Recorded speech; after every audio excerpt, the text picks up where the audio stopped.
Hey guys, today I'm going to share with you one of my favorite recipes for a classic French dessert, an apple tarte tatin. Now, tarte tatin is a recipe that has been around in France for centuries, and when I was back there this summer, there was lots of lively debate about what made a great tarte tatin. So I thought, you know what, it's time to really get to this classic. So now that apples are in season, it's the perfect time to try it out. Let me show you how to make it.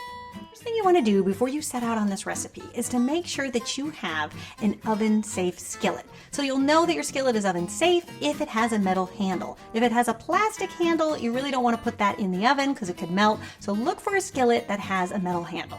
The other thing you want to make sure is that you're working with a skillet that is non-stick. And I can't stress this enough. We are going to flip this tart and reverse it. And if you have a skillet that is not non-stick, it's going to stick to the pan and create a big mess. So word to the wise, make sure you have a nice non-stick skillet. Then you can set that aside and we're going to get to work on making our pastry dough. Now, here's the thing with tarte tatin. You have seen it probably made with puff pastry, probably seen it made with pie dough. This year when I was in France, I had an opportunity to go to the Museum of Ancient Kitchen Tools. I know, doesn't that sound dry? But I'm telling you, it was the most fascinating visit. It was a rainy day, so I dragged my whole family out there and we thoroughly enjoyed it. And they had a whole room devoted to tarte tatin and the history and the making. And one of the things that they said is that traditionally, tarte tatin is made with pastry dough. You can do puff pastry, but it's not authentic, so go with the pie crust. So in a large bowl, we're going to combine 2 1/4 cups of flour, just regular all-purpose flour, 2 tablespoons of sugar, and 1.5 teaspoons of salt. You can just whisk that up and set it aside, and then we're going to take out a cup of very cold unsalted butter, cut it into a nice diced cube, and then add it to the flour mixture and start to work it in with your hands, just making sure that all that flour and butter is incorporated.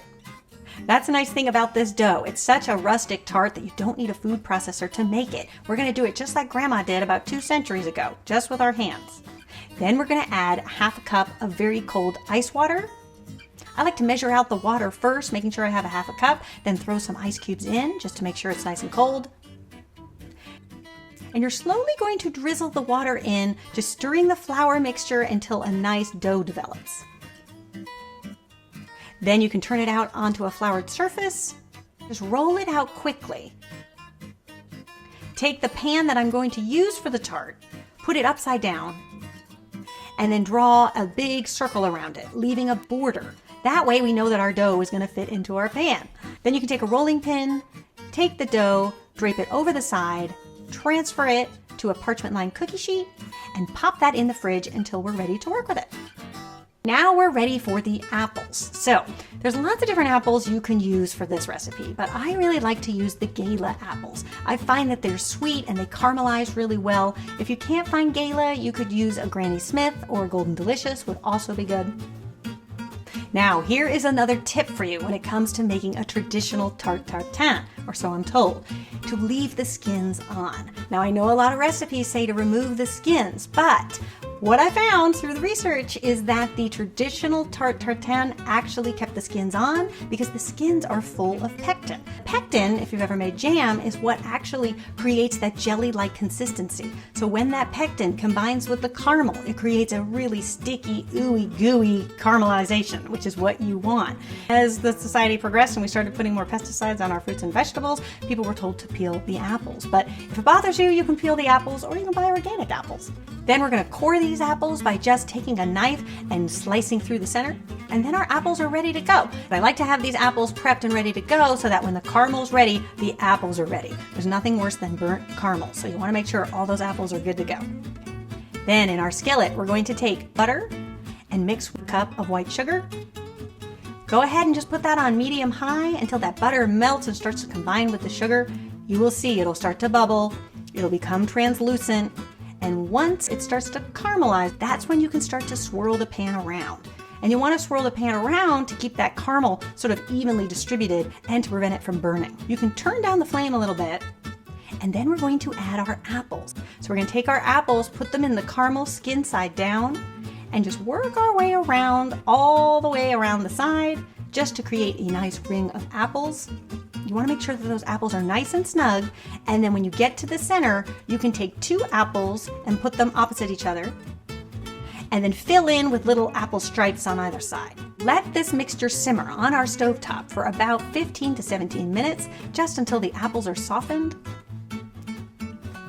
Then we're going to remove the pan from the flame and let it cool for about 5 minutes. Then we're going to take our dough and drape it back over our rolling pin. And then we're going to place it on top of the skillet, and working very quickly, because you don't want that dough to warm up too much, you're going to tuck the dough under the apples, almost like creating a little blankie. You want to make sure that everybody's nice and snug. Then you're going to go back in and crimp the dough so that it's sort of sticking to the skillet, and that will prevent any of the juices from sort of bubbling and seeping out. Then we're going to pop the whole thing in a 425 degree preheated oven for about 20 minutes. You'll know that it's done when it starts to puff up and turn golden brown. Then you want to get out a platter, something that's a little bit bigger than your actual skillet. I like to use a wooden platter because the skillet is so heavy and the wooden platter is nice and light, and it makes this whole flipping business a lot easier. So go ahead and put your platter on top. Make sure you have your oven mitts. And at the count of 3, get yourself ready, give it a flip. And then let it sort of settle. You might want to shake it a little bit just to make sure it's released. And remove that skillet. Et voila! You will have a gorgeous apple tart tatin. If it's not perfect, don't worry about it. One of the beauties of this tart is it has a really wonderful rustic charm. So if the little things are misshapen or the apples are sort of out of place, that's okay. And then serve it alongside some brandy-scented whipped cream. I really love to use Calvados if you can find it, but if you can't, any kind of French brandy will do. And if you don't drink, that's okay. You can totally omit the brandy and you can add some vanilla extract as well. And the full recipe for this whipped cream is also in the description. I love this recipe because it is so beautiful and rustic. People are always impressed by it when you say you've made it from scratch. You'll find those caramelized apples are the perfect marriage with that buttery, flaky crust underneath. It's really the perfect type of dessert to serve this time of year when apples are coming into season. I hope you guys give this one a try and let me know what you think. And I also hope that you'll subscribe for more easy recipes. I will see you back here next week with another one. Until then, bye.